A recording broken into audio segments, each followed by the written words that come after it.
Hey, what's up, everybody? Welcome to episode number 84 of the White Knuckle Podcast, powered by Ozonics. Undetectable, undeniable.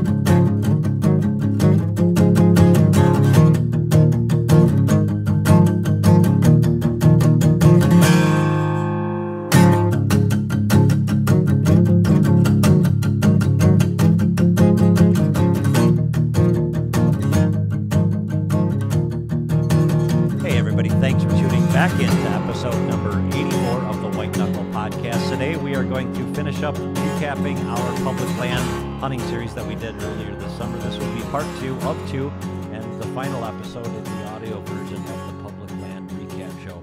With that, we're going to rejoin Scott Buckley as he relives a hunt with his daughter. One more, sure. Okay, quick one. Memorable hunts. My daughter and my son's experience. My daughter's first, it'd be her second buck kill, the first one with a bow. I took her back into a public piece, same one where I killed across that river, and we got in there in the morning. It was her first buck kill. Yeah, we got into this stand. I had a stand up there, but I took a second stand in for me to sit. And we got up. It was foggy that morning, just barely breaking light. And my daughter, we're just sitting down. We're getting stuff out of our packs, getting organized. And this skinny little elm tree, you know, and it was a pinch point on a dike between two waterways. And she goes, "Dad, here comes a buck." I said, "Oh, wow." I look, and here he comes through the fog, you know, coming right into us. So we were, you know, usually we like standing up, getting ready. And we were caught off guard. It was barely light. And that thing came in, I'd say 10 feet away, slammed on the brakes, looked up in the tree and spotted us both. And we're like, "Oh, no."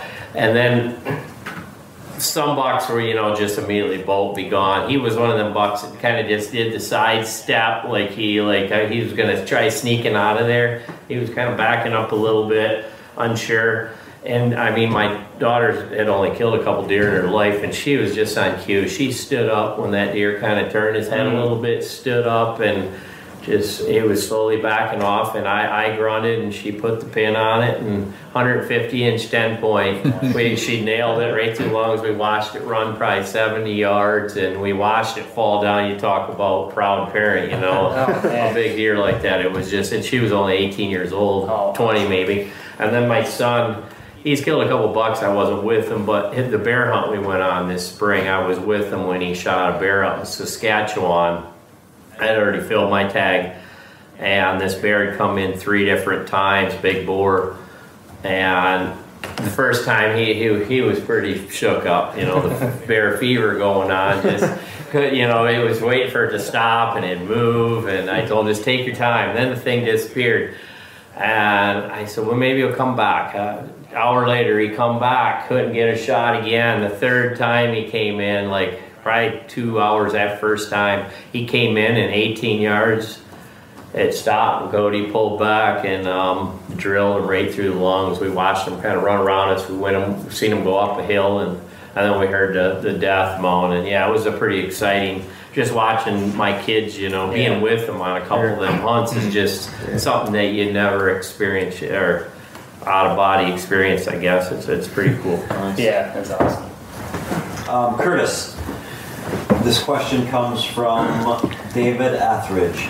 After watching you kill an absolute giant a few years back coming out of a cattails, I have a public land spot that's filled with hard-to-reach cattails. My question is, how often do you think big bucks are bedded in those cattails? Should I hunt the edge of the cattails where deer could potentially walk the edge of the cattails into the hardwoods? What's your opinion? I mean, I think the deer are always in the cattails because that's mainly where the people won't go. So, I mean, wherever there's no human pressure, that's where the deer are going to be. So, I mean, if there's a bunch of people running through the cattails or where the bedding is, where he thinks the bedding is, then obviously they probably won't be there. But, yeah, I mean, I hunt cattails early in the season, so I mean I hunt transition lines and usually just bedding areas, beds. But This guy can probably answer the question a little better. The cattails are awesome. I mean, by my house is just all cattail marshes, and that's what we hunt. And you look at the public land, and Curtis can attest to this. The public land in that area of the state, everything that's dry, it looks like a pumpkin patch during gun season.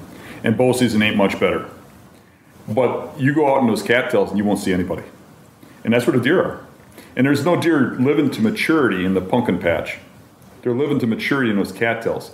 And it seems like the general public doesn't know they're in there. Because you don't see anybody trying to get them things. But that's where they're at. And to get into how you should kill them, how I'm doing it is the transition line of where the cattails meet the woods and finding where they're exiting. Or an island. Or some patch of trees that's in there. And that's usually where the bedding's around, because the bedding ain't going to be in water. There's got to be some sort of high ground in those cattails from the bed on. But to go a little further, you can go on old aerials, like on Google Earth, and go through the different ages of aerials, and zoom in, and you can see the trails, and you can see them spider to the bedding. You can actually pick the bedding off from home. Mm. All right. Yeah. Okay. Our next question comes from Ryan Helmer. I'm going to give it to Aaron. How do you set up on public when you know that there's going to be pheasant hunters or duck hunters or squirrel hunters, rabbit hunters, whatever the case, moving deer around? Do you set up closer to escape routes leading to thick cover? How do you go about doing that? Escape routes, yes, but it all kind of depends on a number of different factors. Sometimes we have a lot of success hunting escape routes that are going from the public land bedding to private land. So, for example, we hunt a lot of duck marshes, and the duck marshes that we hunt, or the marshes that have duck hunting pressure on them, also have pheasant hunting pressure, like you mentioned. And that stuff is fairly predictable. I mean, obviously you're not going to walk into an oak ridge to go duck hunting. You're going to be down in the marsh. So you can start to predict which direction those deer are going to leave. Now, the tricky part is when they're going to leave. That we've noticed, especially with mature bucks, we've actually, I'm trying to think of an exact scenario that I could kind of explain this with. And it was that last fall? It was last fall. We were hunting an escape route out of a bedding area that was leading out of a bedding area on public across the road over on a private. And the marsh is right next to that bedding area. I mean, within 75 yards of it is where these duck hunters are at, and they're down in there blasting away for about 3 hours that morning. And we only saw one deer that morning, and it was the mature buck that was in that bedding area. About an hour after daylight, I looked in there, and I saw a buck moving in this bedding area, and it's about an acre in size. He's probably the only one in there that morning. And he stayed in the safety of his bedding area until those duck hunters left. And about 11 a.m., after they'd been gone for about an hour, he came trickling out of there. He wasn't running out of there. That pressure wasn't pushing him in that fashion because it was predictable pressure. You know, he's used to people out there duck hunting, but he waited until that danger had completely left, and then he decided to leave. And when he left, he walked right under the stand. And I should have shot him. You shot him, right? No, I didn't shoot him because I thought he was a 2-year-old. And then I got back home, and I realized he was a mature buck, and that I should have shot him. One of many last year, but we won't get into that. They can definitely work to your advantage. Anytime you're hunting a public area, you have to predict where the pressure is going to come from, whether it's deer hunters or duck hunters, pheasants, whatever. If I can elaborate on that a little bit, I don't see those big bucks move as much from pressure. I don't see the pheasant hunters moving more, or the small game hunters.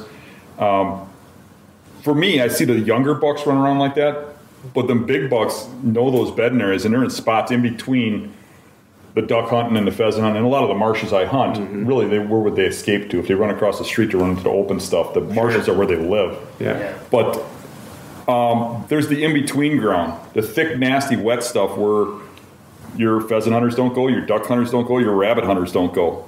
That's where I'm killing the big bucks.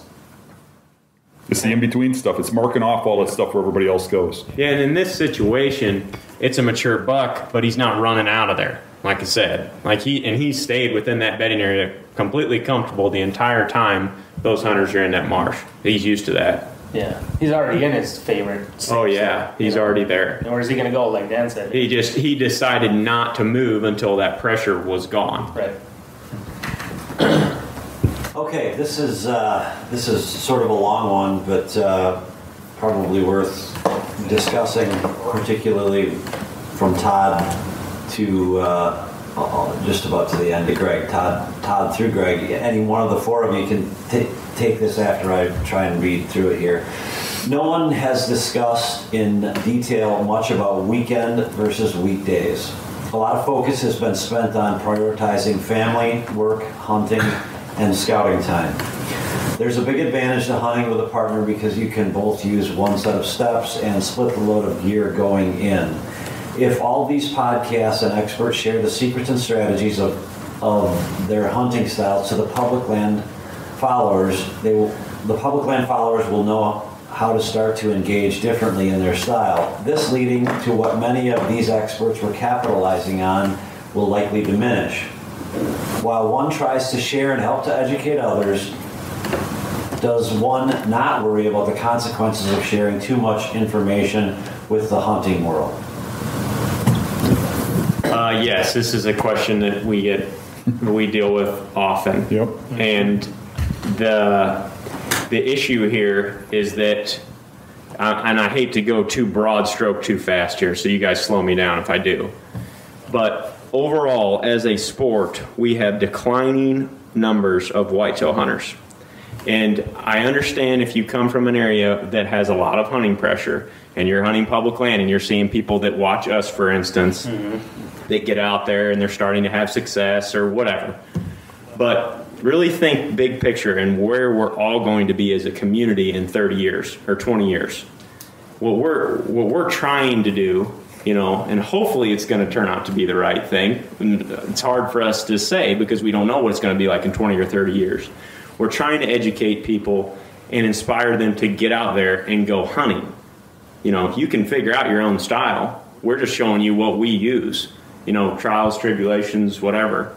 Because we screw up constantly. I mean, you may not want to hunt at all like us after you watch 10 or 15 of our videos. But that's mainly what we're trying to do is just to show people that they have hope. If you want to start going deer hunting, there's a public area right down the road from your house, most likely, that you can go on.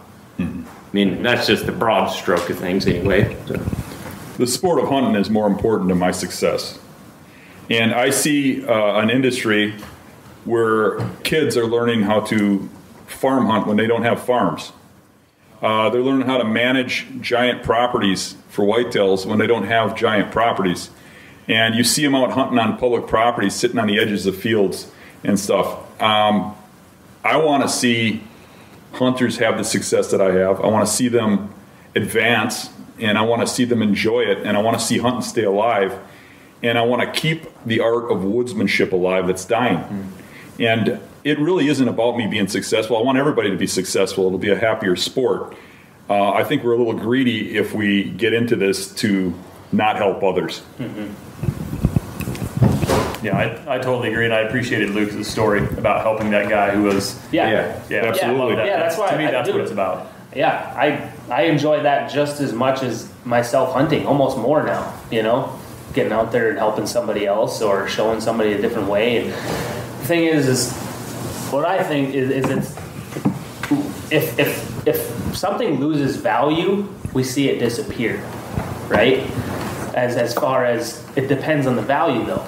I think we're getting more to where we're almost transitioning to a dollar value instead of a value of the memories, and the traditions that you create and all those moments that you have with your hunting partners or your friends and your family. I think that's the type of value we're trying to instill back because you're going to get that when you start taking hunting to these levels. No matter what, you're going to get to that point eventually. It may take you 10, 15 years, whatever it is, but you'll get there, and then people are going to want to hunt with you. They're going to go, and that gives you that opportunity to pass it on, So that's what I'm noticing, and that's what I've been seeing over the years is that, when people want to come and hunt with me, I welcome them with open arms. Yeah. Anybody, if you want to come hunting, I'll go hunting with you. Sure. So that's the way I look at it. I think kind of the cool part about this forum in general, everybody getting together in today's day and age with podcasts and all the different web shows, there is something truly for everybody out there.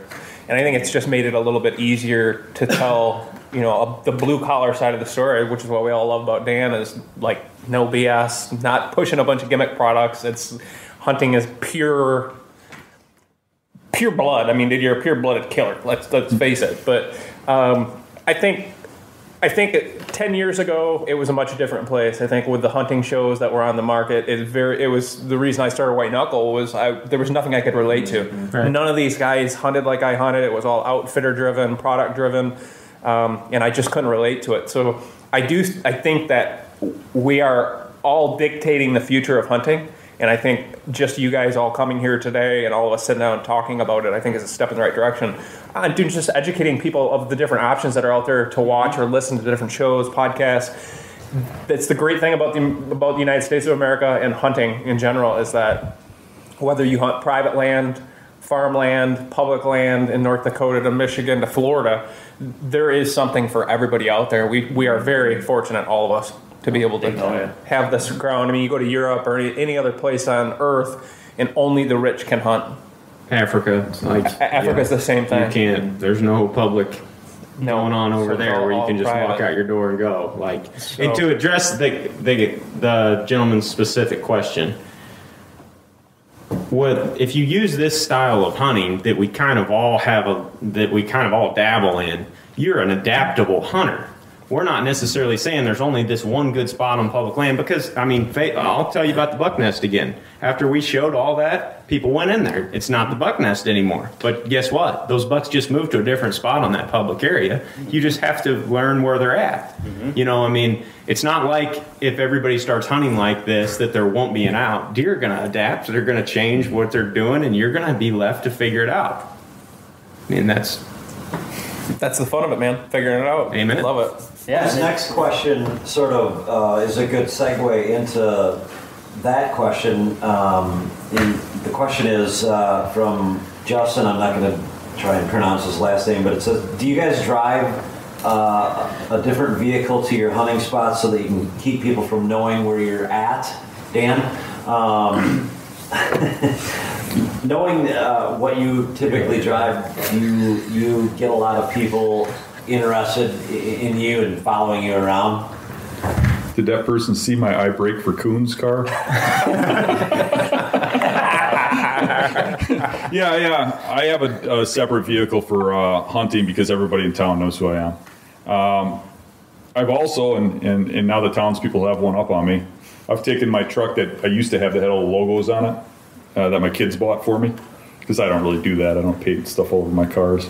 But I would take that and park it at the main parking lot of the public where there's no deer, and I'd go in my I brake for Coon's station wagon and go hunt the other side of the swamp and put all the pressure on the other side. So yeah.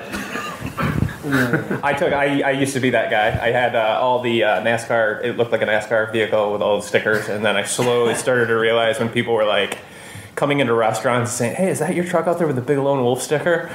I'm like, "Yeah, I'm not Andre," but the dude, you got to fly under the radar if you want to kill big deer on public land. Period. Any land around here, even I have a bunch of neighbors who are all hunters. Everybody's Well, of course we got to bring up the Smurf, the blue Ford Smurf mobile.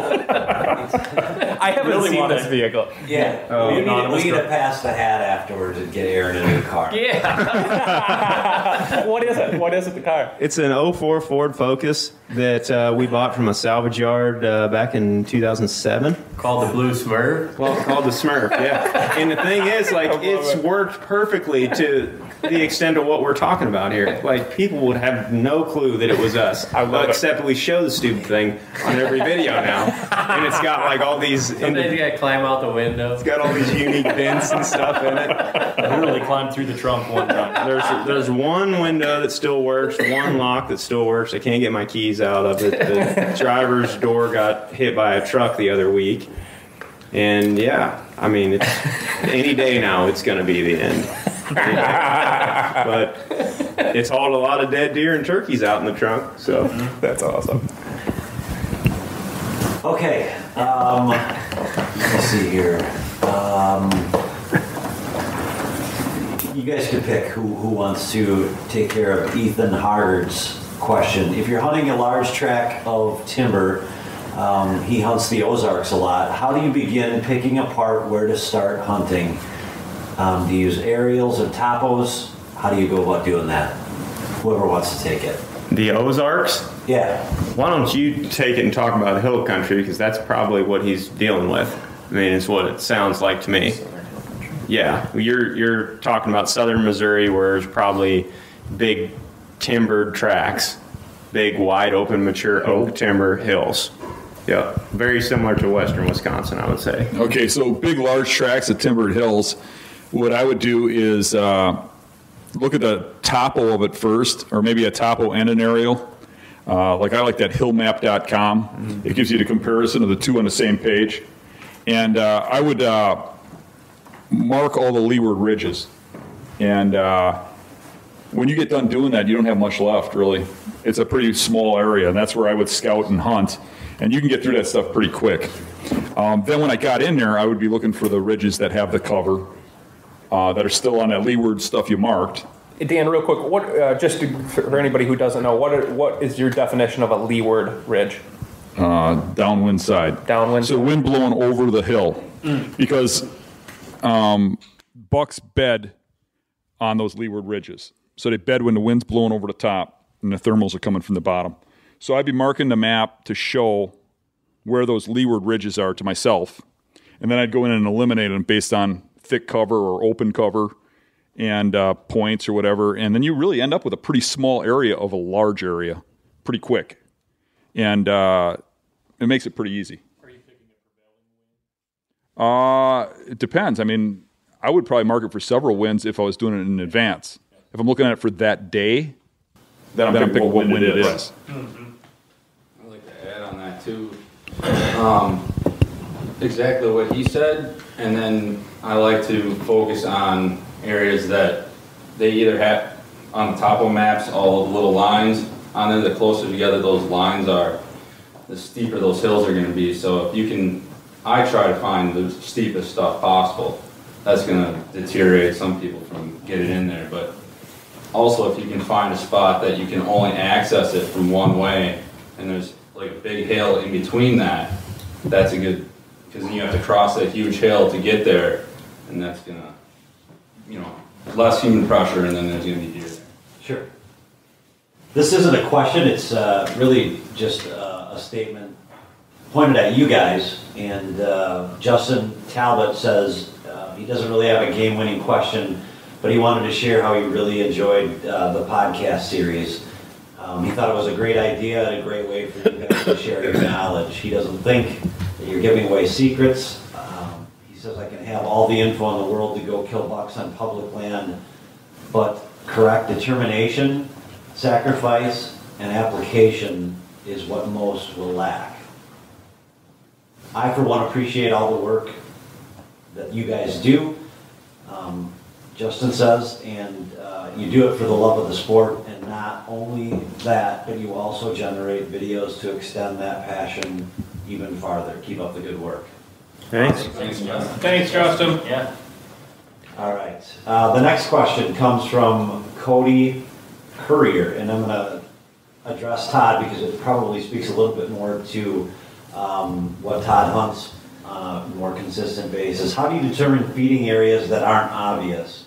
In Maine, we don't exactly have sprawling fields of food or whatever, and some of the tracts of land that we hunt are small lots, 20 to 30 acres, sometimes at maximum 60 acres. He feels that it's extremely hard to identify food when the land in mind is all food, and I'm kind of referring to what you used to hunt in Michigan. Even here, when we were talking earlier, early October hunting here is really tough because we have so many acorns. Generally, these hills are just packed with them, and they just don't need to go anywhere. Even this whole general area, there's great cover everywhere. There's generally food every 20 feet. I mean, they can just stand in one spot and browse. And the more you learn about whitetails, they are a browse animal. They prefer to eat a little bit of this and a little bit of that and keep moving. But it's tough. Different times of the year. Some days you don't. Some years you don't have any acorns at all. depending on what you're doing for food plots, grains, things like that. Sometimes the best thing you can do is just dive in with the tree stand on your back, go hang a set, hunt based on what you see, your observation, that dictates your next move. And I think as humans, we all want to plan for a cookie cutter approach so that we can do the same thing over and over, repeat it to achieve ultimate success consistently. Becoming a good whitetail hunter is about the opposite of consistent. You really have to be very adaptable and let the season dictate what you're going to do and how you're going to approach it. And I think sometimes the best thing you can do is just dive in, learn on the ground, your feet, boots on the ground, so to speak, and do the best you can and make changes, adapt to the situation, and keep moving until you're on them. Can I take a crack at that? I think that when you look at those expanses of property without the fields and stuff, you got to get away from looking for the food sources because they can eat just about anything. And they do. I mean, I sat on a farm last year where I put in a food plot of really lush blend of clover and watched buck after buck and deer after deer walk through that clover plot to eat buckthorn leaves, literally. So, I mean, you don't always know what they're eating. None of us do at any given time. I mean, you can look at the browse and stuff, but that's really just a small indication of what's going on in the big picture. What you have to look for is you got to find that bedding and find a sign of those deer heading towards that food, especially where there isn't the expansive fields and stuff to look at for food sources.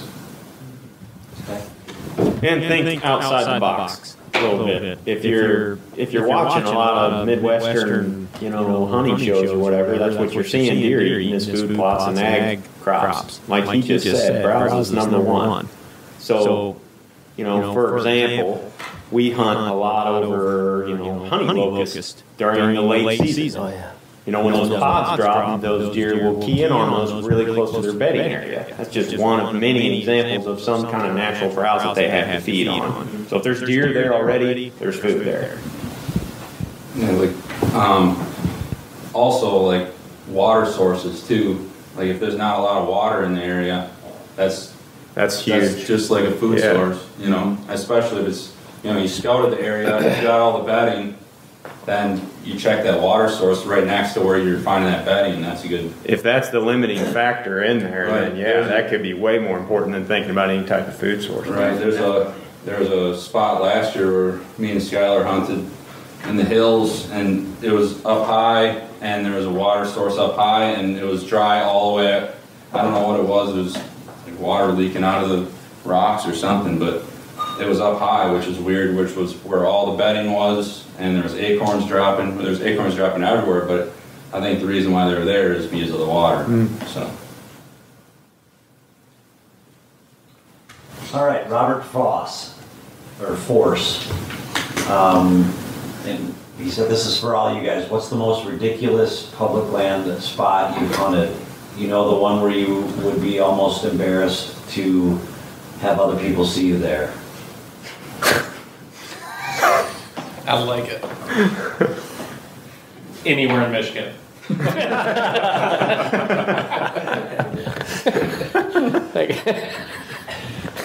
We killed a really big buck We killed a really big buck a few years ago, 40 yards from the Smurf. Like the buck at the time of the shot was almost farther than the car. Not kidding. We actually, the day that we found the spot, we pulled up in the car and we're like, oh, we gotta take this creek and we gotta go over this hill, we gotta, hug this ditch, and we got this elaborate 2-mile access route to get in there. And Zach looks up, he's like, oh, there's a buck. And I step out of the car, and there's 3 shooters on a doe in the field right in front of us.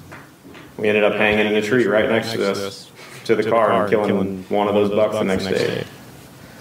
It's pretty stupid. One of mine, and it was a deer that I took in the never-ending season. That was the year we had a massive flood. They call it a 100-year flood. I mean, it was unreal how much ground was covered with water. So I found these deer literally right next to the town I grew up in. Right next to it. Train was literally some of the spots I set up was literally the train would go by and just shake you. And so one positive thing that train though, I've hunted along that train track system, is that covers up so much noise. When that thing goes by, or if they go by slow, and it comes at the right time, you can use that. So it's either whether you're sneaking in, you're sneaking in the train. I did that that evening. I wanted to creep by, access that tree stand. I waited for the train to come through, and the train come in, and I just pretty much beelined it to the tree. And so I was hunting a really small piece of timber, really small, like almost thought that the deer were probably watching me coming in there. And I set up, and if somebody was to look at me, I remember feeling that. And it's funny that question comes up, because I remember feeling like I'm an idiot, But I was like, that big deer's over here somewhere, and then I had a crack at him in kind of a more silly spot. I was sitting close to the road. I mean, if you would have drove by, you could have threw a rock at me and hit me, But I actually thought that was the way to kill him, and I had him dead. But I had the camera out, and he stopped right behind a big tree branch. The little buck he was running with jumped the ditch. And it was like he was just waiting for him, because as soon as that big buck jumped the ditch and came right up next to him, he was like, all right, let's go. And they just hightailed it out of there. They just trotted out of the wide open ground where they were crossing. They don't spend much time in that wide open, they'll just run across it. And he ran away, and I thought, well, that sucked. I was like, he's right there. It was at like 5 steps. But a couple days later, I caught up with him. I thought you were getting ready to say that I almost had him dead, but then the train hit him. That would have been pretty depressing. Oh gosh, but yeah, it's just a really retarded spot, I guess. Yeah. I had one that this guy, this real old guy that used to work with me, kept coming in and telling me about this big 8-pointer he was seeing on the side of the road on a property that I hunted. And it was an area where it really wasn't very huntable. I mean, it was just brush and sumac and heavy grass. And there was really no place to get a stand or anything, and really not too many good hiking spots. And he kept saying, you ain't going to hunt that buck. He's there every morning, So finally I go over to look around, and there was a bridge that crossed, and you could see these heavy tracks coming underneath, and there were huge tracks. So I'm like, maybe I got to take this guy seriously. So I got off the road probably 50 yards, and it's just open grass, and it's probably the only place where I could really tell where he had walked, because there's no trail or nothing that you really see, except for where he was going under this bridge. So you can't just sit there in the middle of an open field, so I dug a hole. So I sit in this hole, and when people walked down the road, I was too embarrassed to sit in a hole with a hole, so I ducked. Sure enough, that first night, this buck comes out, a nice 10-pointer, and I shoot it with my bow, and it's just before gun season, like right at the end there, and it's like, oh, that was cool, So I feel, pretty good about this guy giving me this info. So I get this field dressed, I get packed up, and I drive to the shop, and he's working, and I bring him in a 12-pack of beer, and I set it on the bench next to him, and he says, what's this for? Oh, I got that buck that you've been seeing every morning. And he goes, really? He goes, what time did you get it? I go, about 7 this morning. He goes, it comes by at 8. Go outside. And he goes, that's not the buck. I go, what do you mean it's not the buck? He goes, the buck was an 8-pointer. It's a wide 8-pointer. That's a tight 10.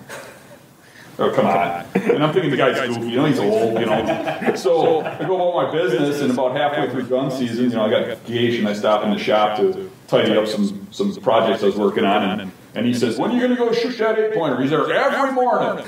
I went back, got in the hole, shot that buck the next day. There was an 8-pointer.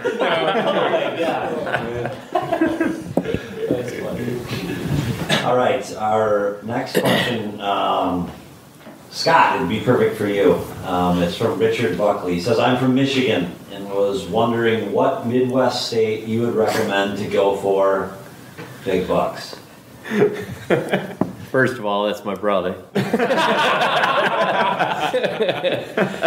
Well, of course, Iowa first would be my choice, but he's been applying for points for, it takes a few years, but I told him my first choice would be Nebraska. I think it's he went to Nebraska a few years ago, I think in 13. It was the year after EHD, and it just wiped out. I was out there early that fall scouting and found dead deer everywhere. And they went out later on and hunted it, and there was deer dying everywhere. But I suggested he go back there, and I kind of asked him to ask that question because some of you guys got different ideas on it. But he's been to Missouri a couple times, a lot of pressure in some of them public areas. I just like Nebraska. I mean, it's rural. There's low human populations. It's genetics are good if you get in the right areas. I hunted in the sand hills, and that's where my brother went that time around Burwell. I black powder hunted mule deer out there one time, shot a 160-inch mule deer in that same area. But he's looked for a whitetail hunt, probably rut hunt. But yeah, that's what I'm familiar with. I've hunted Kansas. I love Kansas. He went to Kansas years ago. I told him check out that spot northern Kansas he went to. I think there's still a lot of good hunting in Kansas. That's what I was going to say. Kansas is. Yeah. Jared and Whitetail Adrenaline boys, they've been all over. Yeah, that's where they go a lot, right?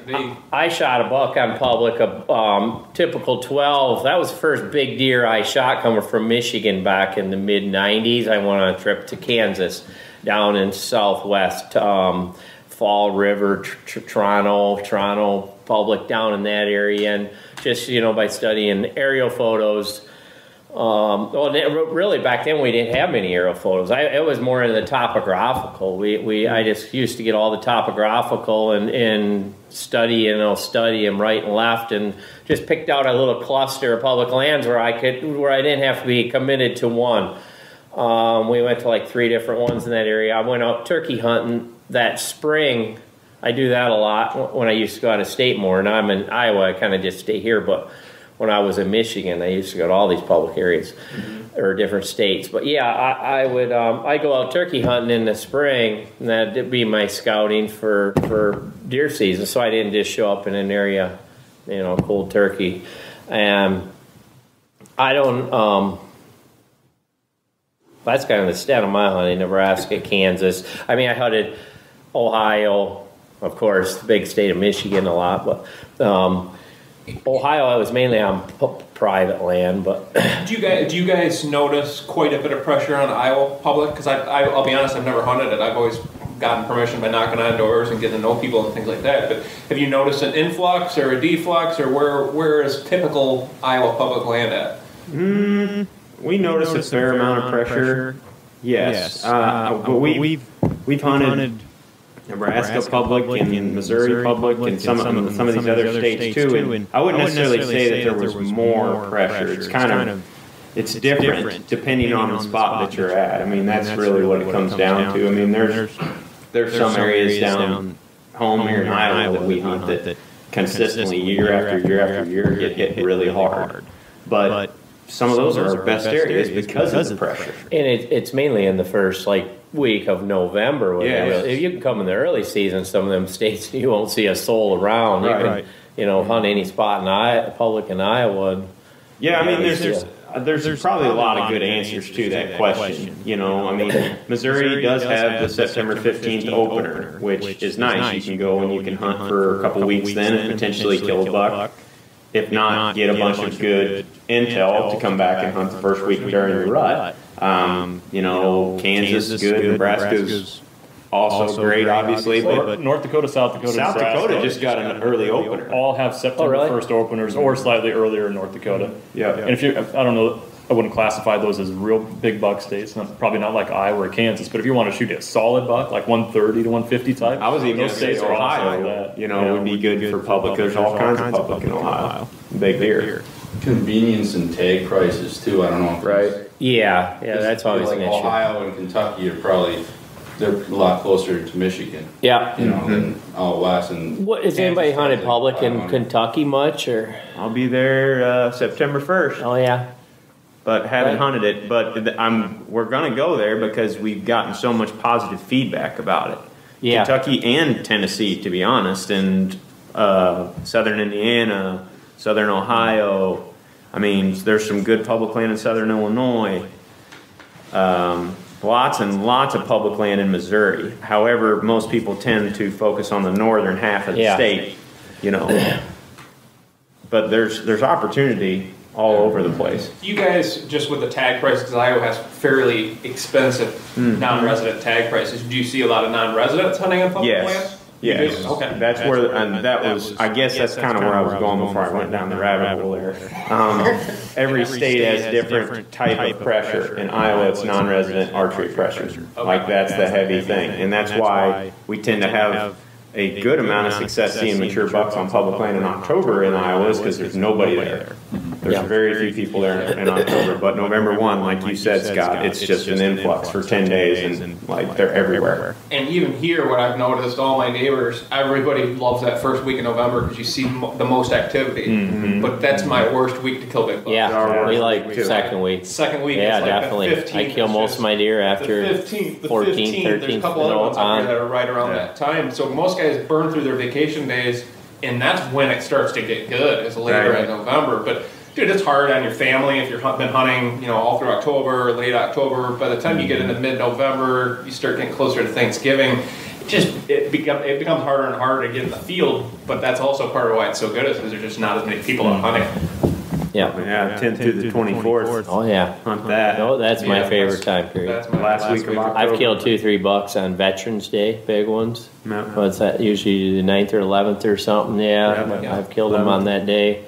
That's been my favorite day for killing stuff on Veterans Day. I've killed one after, one before, kind of right in that time period. Oh yeah. Cool, man. That answers like one of the questions farther down the list. We're getting close to running out of time here, so I'm going to limit this to just one person to answer this question, and I'm going to give it to Dan. If you could give yourself one piece of advice 10 years ago, what would it have been? This could be good. I just got asked that just recently. I heard that. I was listening to the podcast earlier. My advice to myself would be to be easier on my kids and not push them into hunting so hard, and spend more time with my family than chasing down big bucks. I missed a lot of birthdays, a lot of important things, Halloweens with my kids, and I think my kid that was really into hunting, I just talked to him the other day. He has no desire to go back out there and do that. And when you ask him about hunting, the first thing out of his mouth is the hard hunts we did in the swamps where you had to carry the stand back 2 miles. And you got to remember that those kids aren't you. That your son isn't you, and he might hunt for a different reason. And if you think back to how you hunted when you were a kid, and how fun it was to have adventure and to figure out hunting. But yet as fathers, because we're so into it, we want our kids to be like us, and we push them into being little us. And we weren't that aggressive, and we weren't that hardcore when we were that age, but yet we're trying to force that on our kids. And I think sometimes we push our kids right out of hunting or get them sick of it real quick. That would be my advice to myself. Yeah, that's a great point. The next question comes from Tim Bueno. Tim Bueno. It's September and you wake up one morning to find out your state, amongst others, have elected to sell off all the public lands and close them immediately. Now what? He goes on to say, you see and hear a lot of it being talked about amongst Western hunters regarding our public lands. But as whitetail hunters in the areas that the whitetails live in, it seems like we are still taking these lands for granted. Maybe it's due in large part to the majority of whitetail hunters being landowners or lessees. Regardless, it's still possible and probably more likely that our states would sell off 1,000-acre chunks than we have grown to love. What do you guys have to say about that? Just hope that you're in the real estate game.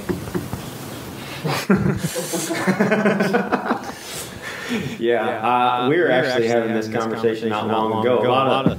I really would like to get DHA more involved, and not to say that they're not already, in the Midwest and out east, in these major whitetail states. A lot of what they're fighting out west right now is this federal land transfer to the states. Well, a lot of our land is already the states. You know, I mean, it's already theirs. And I want to take it at some point one step further. You know, this is big picture stuff way down the road. But that's kind of one of our missions is to get more support for public lands for anything in every state that we have. Maybe at some point we will actually have the demand to increase the amount of public land we have. We're constantly talking about like, oh, we've got to save this, we've got to save this. Shoot higher than that. I mean, look at a lot of these states. Look at Iowa, for instance. There's very little public land in Iowa. We happen to live really close to a lot of it. But overall, it's like 47th or way down. It's way down the list. Yeah, it's very, very low. You know, I guess that's kind of the way that I feel about it anyway. I mean, you need to take it extremely seriously. If you're looking at your piece of public land, you have a little slice of heaven there where there's nobody at, and you're killing big bucks every year. Yeah, that's nice. But can there be more people on it? You know, and not just for whitetails, but small game. Yeah. Waterfowl, if they're there. Those game. And you all own it. You know, not just you. And we see that a lot with public. Like people get bent out of shape sometimes when somebody comes into their spot or their area. You got to remember, it's not yours. It's everybody's. You know. That hits home with me because I just recently lost a bunch of properties because our Governor Walker in Wisconsin, who I like, but he's selling public land properties, and he sold a few of the ones that, or he pushed DNR and selling a few of the ones that I hunt. So I mean, it hurts. It stings. And I think what I would like to see is more of a unified group of hunters that fight this, because him and the rest of them are going to do what the voters want them to do. And right now, the voters are telling him they want to save money, they want to save the budget, and that's what he's doing. But if us bow hunters actually united and had a voice instead of all arguing amongst ourselves, it would be a lot better. And I think what the message we need to give him is we need a law that protects public property, that once public, always public.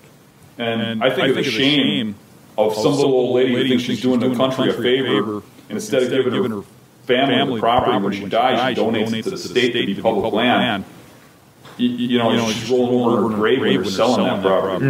Yeah, that's not right. Right, it's not right. And her family, you know, on top of that. Yeah. But if we could all, you know, write our governors and tell them, you know, once public, always public, let's shoot for that. That's what I'd like to see. Yeah, more public support we have. Think about it, like big picture stuff. More public support that we have, to your point, the better our odds are at retaining those long term. It has to be a group effort. Yeah. You know, I send messages like that, but I think one or two messages like that aren't going to do the trick. No. Right. And Aaron alluded to BHA earlier. If nobody knows, or if you're not familiar with what that is, it's backcountry hunters and anglers. I believe they've got chapters in most of the states. They do. David and I were just a few weeks ago here at the Wisconsin Rendezvous. They've got, actually there's one up in Minnesota this weekend. But I've got a shirt for all of you guys from backcountry hunters and anglers, so they appreciate what we're doing as well. All right, last question. Each of you can answer it. Try not to keep us too late. When you think of the perfect day to hunt, the week, the month, the morning, night, whatever the case may be, what weather would it be? Perfect day to hunt.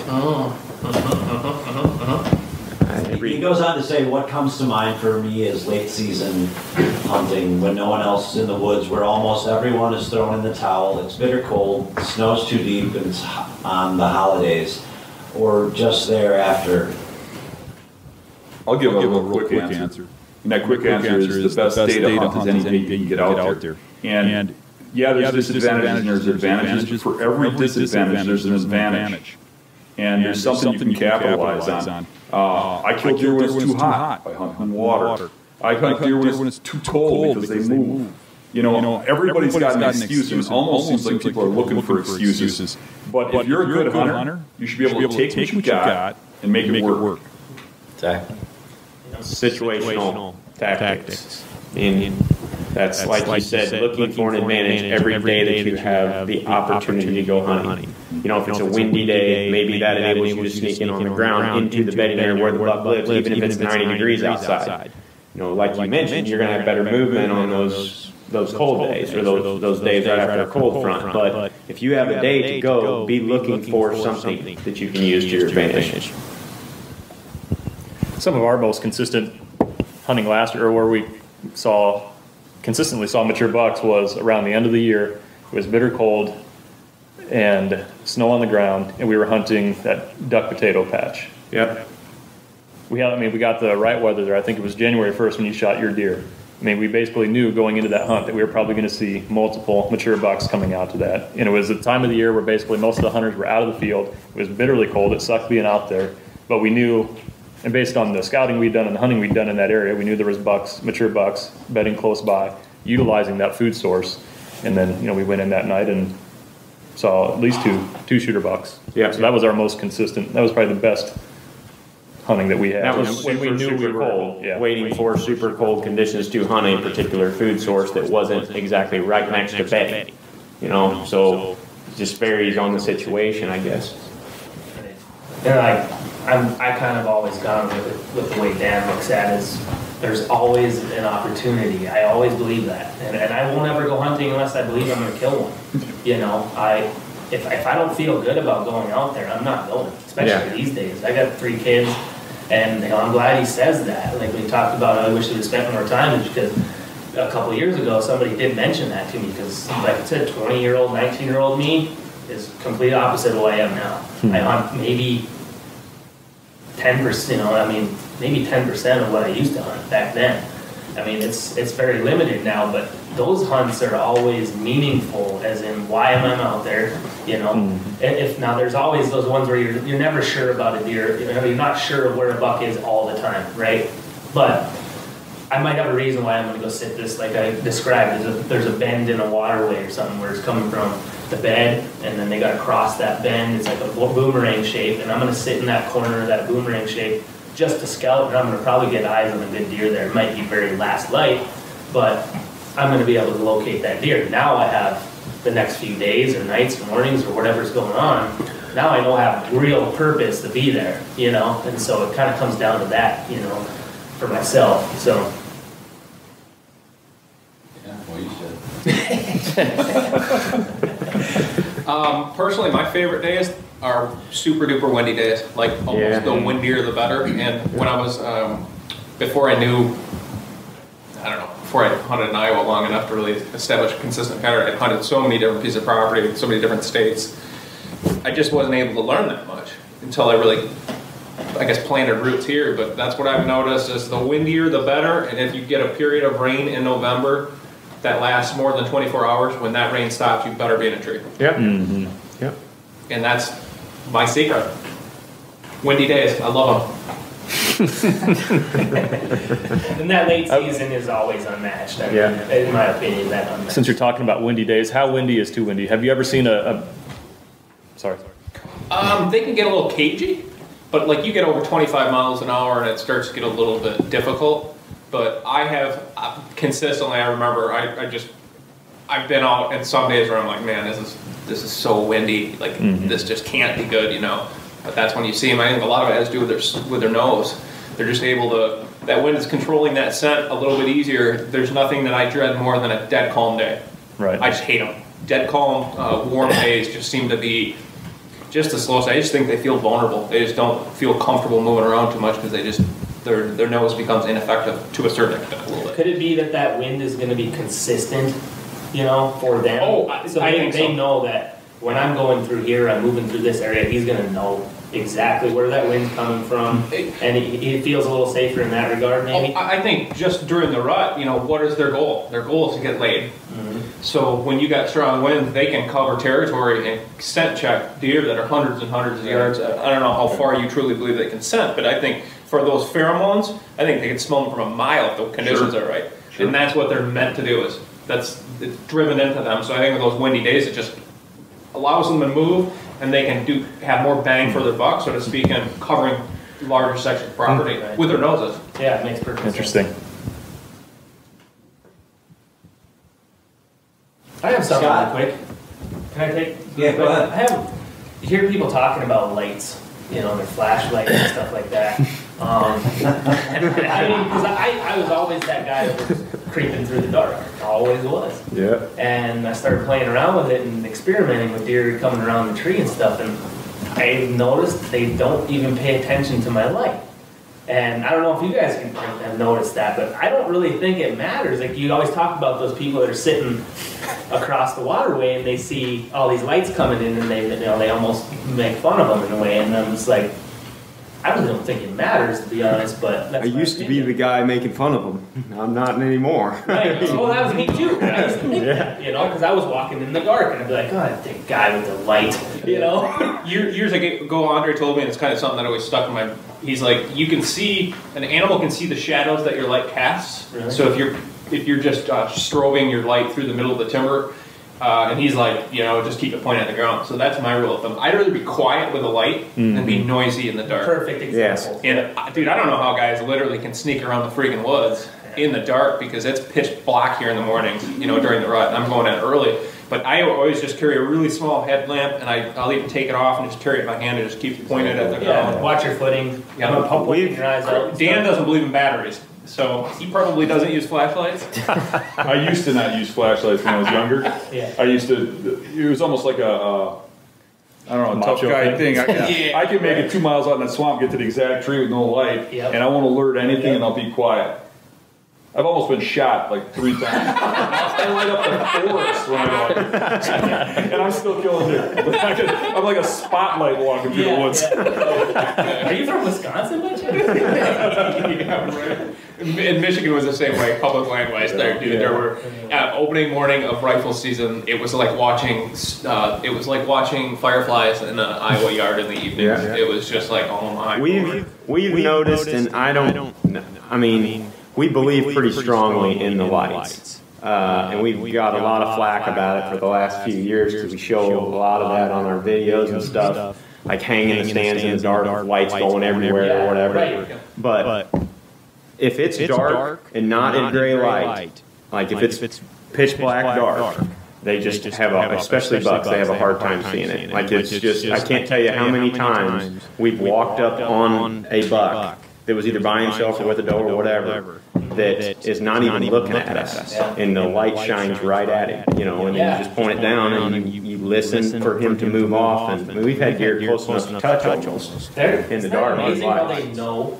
Like, they know that it's dark and they're completely safe. Yep, they do. They'll let you get away with murder. We've had multiple mature bucks come right in there in bed right next to the stand, within 20 yards of the stand, and that's the only way that we got out of there without spooking them was those lights, because we would have been way too loud without them. Like, we just shut them off and wait for an hour or so, and then kick them on and go right down as slow as we can, and you never hear them get up and leave.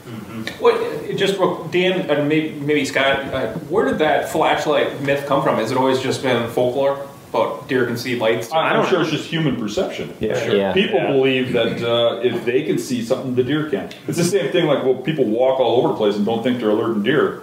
Deer smell where you walk because they smell. It's people just think in human tense. I don't know that they can or cannot see the light. They may be able to see it, but I know that it doesn't bother them for the most part. I just in Michigan, I remember I was up in a tree stand, and it was just that last light, and just as I was getting my stuff packed up, here comes a deer. So it was pitch black by the time the deer actually got to my tree, but I had my flashlight, and it was like one of those tests where I shined it right on top of his head when he was below my stand, and he sure as heck, he saw his shadow on the ground right there, and it startled him. But as soon as I took it off of him, they couldn't see anything. It's not like the Predator where he can see the strobes. Well, you just kind of think about it, and when have them deer been attacked by something shining a light? They don't contribute to human. No. Unless you got an alien. Well, I mean, in Wisconsin. You use them too? But back to weather. Am I supposed to answer this?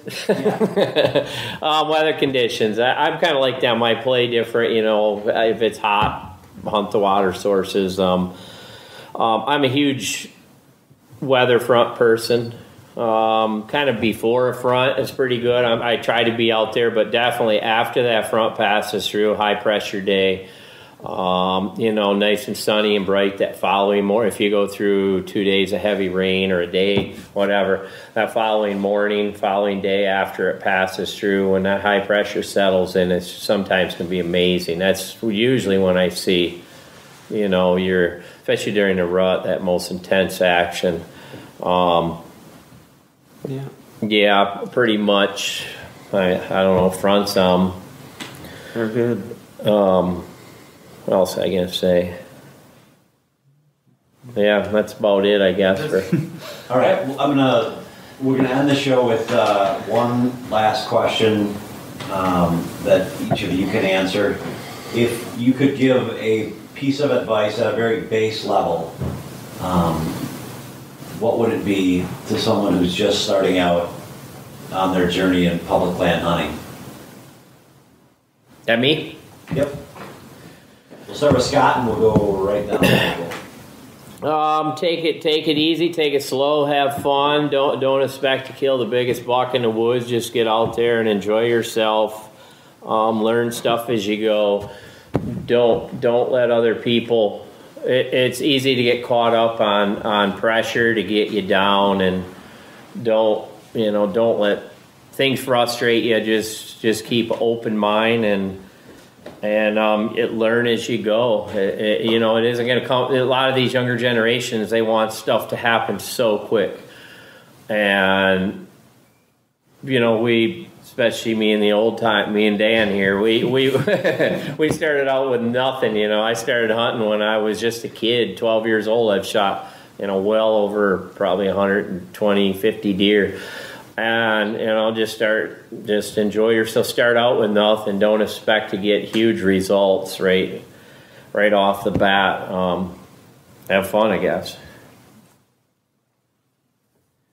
Well, my experience starting out public land hunting, it wasn't a question of if there was going to be anybody else hunting there. It was how many people were going to be hunting that land. So I would say don't be afraid to talk to people, get to know people. Mm-hmm. Don't see the other hunters as your enemy somehow, but talk to people, and you might find somebody like Lucas who can help you up that learning curve and hunt together. That would be probably my number one piece of advice, because like I said, a story that I shared earlier about my first deer. Some of the people that we've met hunting on public land have become some of our best buddies over the years. Mm-hmm. Very true. I would say just focus on learning the woods over anything else. Like Greg mentioned a while ago, blue jays fussing at a deer that's getting ready to come out of a bedding area or whatever. Like that's little stuff that you pick up on early on in your hunting career, quote unquote. Don't let that stuff slip by. Really, pay attention to deer tracks and the direction that they're going, and coming from. Just very basic woodsmanship skills don't seem to be taught near as often anymore as they used to be. So just focus on that first and foremost. And you're going to find when you're young and you're starting to go out hunting and you're experimenting it with your buddies or your family or friends, you're going to have a blast doing that. When we were talking about our best stories and stuff a while ago, a lot of them are when we're younger. And I found myself at one time, in my early 20s, worried so much about killing a big buck that I was not having fun anymore. And then, we've sort of circled back to that now with all of our public land kind of social aspect type thing, getting together and hunting these places. And that's because of that reason. You want to just keep it fun, no matter what it is that you're doing. That's why you're out there. Well, I'll echo that number one thing being have fun. If you're getting angry out there hunting because you didn't get your buck, or because it ain't working out, you're doing something wrong. Hunting's supposed to be fun. This is supposed to be something you enjoy. And it doesn't mean you have to hang something on the wall. But if I was going to give my number one piece of advice to hunters going out to trying to kill a big buck, it would be to get mobile. That if you're hunting the same stand over and over again, or rotating through 3 or 4 of them, those bucks are going to figure you out. Especially on, even on the private properties. You get off of the public and you look at Todd. Todd, if you had 10 stands out here and you're only hunting on those stands and you didn't adapt when a buck made it to 5 years old, by the time he made it to 5, he's probably learned all those stands. So you got to constantly be adapting. So, and hunters got to do that too. That mobile thing is really more important than what you think.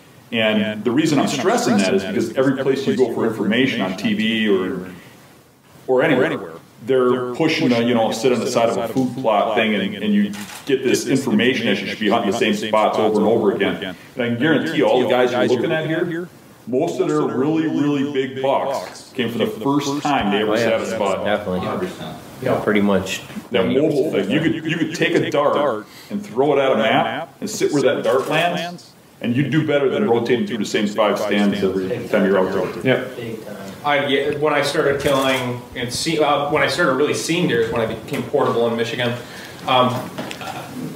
Absolutely 100% portability is key. Like, you'll be amazed if you work a little bit each time you go out what you'll see. I have 2 little points I'd like to make. One is setting realistic expectations. I grew up hunting in Michigan thinking that I was a bad hunter because I wasn't seeing pope and young animals and rack bucks. Back then, a deer barely made it over 1 year old. And it took a trip to Illinois within a week, getting permission to hunt, tracking down and killing the biggest deer I'd ever seen, to realize, like, I'm just not hunting in the right spot for what I want to kill. So that's one thing. Don't set your sights so high that you're just going to fail right out of the gate. The other one is filming has become such a big thing, and I think most of us are filming our hunts, but I feel sorry for the younger guys who are just getting into hunting and they pick up a camera and want to record their experiences while they're learning how to hunt. I think in general, when I have children, I'm going to make them go hunt alone without a camera so they can learn how to hunt first. I think you can always pick up a camera, and I'm not going to discourage anybody if that's your passion and your dream, to film your hunts and stuff. But I think a lot of guys do it maybe a little bit earlier than they should have, and it puts so much more pressure, and you're just stacking the odds against you. It's really hard to do. So now I use filming as like one of my greatest avenues or elements of challenge. It is the ultimate challenge to self-film these big mature deer that most of my neighbors and people around here can't seem to kill, and I'm trying to do it on video. But that's the challenge I enjoy now. It's another elevation, or taking my hunting to a different level, I guess. But I would say that be a little bit cautious of getting crazy with cameras and tripods and camera arms up in trees. Learning how to hunt's hard enough. Don't make it any harder on yourself than it has to be. I would say try not to mimic and copy someone down to a T and come up with your own ideas. Like, for example, I'm kind of like a real low offspring of Dan Infalt. I didn't start bed hunting and stuff until I found the hunting beast, and it was more, I found some sign, I'm gonna go hunt. But when I started talking to him and people on his forum, I started, actually paying attention to things like what you said, woodsmanship and all that, and how he hunts is a totally different animal than everyone else. So I pick little pieces from everyone, and I come up with my own ideas, and it's the same thing with like filming too. Like what Todd said, like a lot of people ask me, well, what kind of camera gear should I get and all this stuff. They want to do all this stuff. Like, you should just start out with like a cheaper camera, if you want to get into it, and see if you like it first, and then if you decide to like it, then up the equipment, learn the equipment first.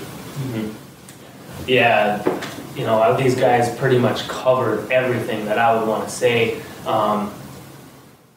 I think if you could just surround yourself with people that are doing it well, if you can find some people that may just slip some tips to you or take you out and they'll kind of point you in a direction, surround yourself with somebody that may, like the old saying, surround yourself with success and success will come. It's one of those types of things. When you're out there, just constantly be asking why. When something happens, just try to ask why and kind of come to a conclusion. And that conclusion might come 6 years from that point before you ever really figure out why that happened. I've laid in bed sometimes and things just hit me from years ago that maybe because of that hunt that day, it just clicked and it was like, oh man, that is what's going on. That's why that those deer move that way. And then, just keeping it simple and just realize that when you're out there, whether it's public, private, anything, that all options are open at all the time. It don't matter what time of the year it is. If you gotta dig a hole, put it in a hole, dig a hole, you sit in a freaking hole. I've sat on a log like halfway into the water and sat on the stump side and leaned up against the stump, because that was the only way to hunt that trail that was up along the water's edge. There was no other way to do it, and I could have killed a really nice 3.5-year-old. It wasn't the buck I was after. That track tricked me, and that can happen. I thought it was a larger deer. It ended up not being a larger buck. Well, I move on. I learned that that's an option. That's just, one of those things. But most of all, have fun. Have fun. And don't try to put any, limits on yourself and what you got to do because this person's going to think that. Do what makes you happy out there, and you're going to be successful in the long run, especially. Perfect. Well, hey, that one from White Knuckle to you guys. Thanks for taking the time. I know it's taken a little bit out of all of your schedules. We appreciate it, and I know our listeners do, and the viewers definitely are going to love this show. If you represent a show or you have a website or something that you'd like to tell our, our viewers or our listeners about, go ahead and just do that, Greg, Aaron. Yeah, you can check out The Hunting Public. We have a YouTube channel, Facebook, Instagram, Podbean for podcasts. What other podcasts? iTunes. Stitcher, thehuntingpublic.com. Yep, and the website, thehuntingpublic.com. Like we mentioned earlier, we're going to be starting in September on the Deer Tour. We're going to be going all across the U.S. hunting public land for whitetail. Well, not just whitetails, but mostly whitetails. Yeah, mostly whitetails. Figure out a name yet for your tour? The Deer Tour, The Deer man. Tour. Yeah. I mean, we sat there and thought about it for a couple weeks, and it's like, just One question, you guys got room in the Smurf? always, man, always. We could put 2 kayaks on that thing. I think we can get you in there. A little sidecars or something.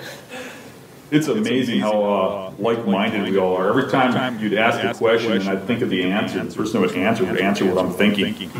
It seems like success comes from the same type of methods, For me, it's thehuntandbeast.com.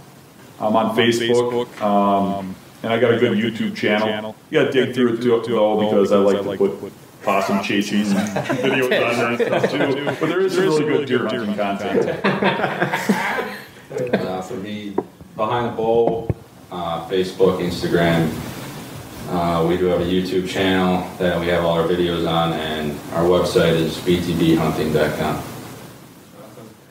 And for me, I don't care what anything as a platform set up, but it's all in the works, and it's going to be just real simple, just regular guy, wild man stuff. Probably a lot like Dan over there. I grew up, watching him and stuff, so I steal a lot of his tactics, and I'm not gonna lie. But yeah, just be on the lookout. Hopefully by this winter, spring, I'll have some stuff coming on. So. Nice. I'm just I don't have none of these shows or nothing. I'm just follow me at Scott Buckley, I guess. I'm just your average Joe, goes out there and hunts, I guess. But Facebook page, right? Yeah, I got a Facebook page. Follow me on that. Yeah, Scott posts some really, really cool pictures of his family. Yeah. Keep it pretty simple. He's a cool dude. I just want to thank you, the listener, for listening to this, and also Jason for setting this up. You worked really hard to get this podcast together, and I appreciate it very much. And I know thank you. All these other guys, we all pick up little snippets of information and knowledge here and there, and it's just fun to be with a group of guys like this. And at this time and place where it doesn't matter what your sponsors are, or what kind of bow you shoot, or what broadheads, we're all here for the same reason. We love deer hunt, we love whitetails, and the chase, just like you do. So thank you very much for listening. Well, there you have it. That's a wrap on our public land hunting series for this year, at least. Thanks to all the folks that took part in making this possible. A special thanks to Scott Hemmen, Dave Prochnow, and Katie Pringnitz for putting up with us as we did this. Katie, we couldn't have done it without your hospitality here in Iowa, so we appreciate it. With that, we're going to begin to close out the show today. I want to just take one last time to thank Scott Buckley and Greg Clemens, Zach Fehrenbaugh, Aaron Warbriton, Dan Infalt, Todd Pringnitz, Curtis Zabel, and last and certainly not least, Lucas Psycho. Thanks to you guys for taking the time out of your busy schedules and for many of you traveling like you did to make this possible. We sincerely appreciate it. Also, I'd like to thank Ozonics. Without Ozonics, this show couldn't be possible. So special thanks to Ozonics for seeing value in us when we had this bright idea a year and a half ago, or nearly 2 years ago now, in 84 episodes, soon to be 85 episodes. By the way, we've got some fun stuff coming up. I'm going to be headed down tomorrow, which will be Sunday, October 14th. I'll be heading down to Iowa tomorrow night, and Todd and I will record a couple shows while we're down there, and we're going to do a couple hunts also. So look forward to recording a couple shows with Todd down there, and who knows what's going to happen. So with that, we'll begin to close out the show today. I just want to do what I always do, and that's remind you that Ozonics is manufacture, ship direct, and right now they've got some incredible deals. If you want to pick one up here before the season gets too far away from you, go to www.ozonicshunting.com/WKP to get the run and gun bundle. You might also want to check out what other deals that they've got going on in terms of bundles. They've always got things switched up, and do yourself a favor and subscribe to their email list. And if you don't want to do that, subscribe to our email list. If you don't want to do that, give us a 5-star rating on iTunes, Stitcher Radio, or wherever it is that you get your podcast content. I guess I'll end the show for today. Jason out.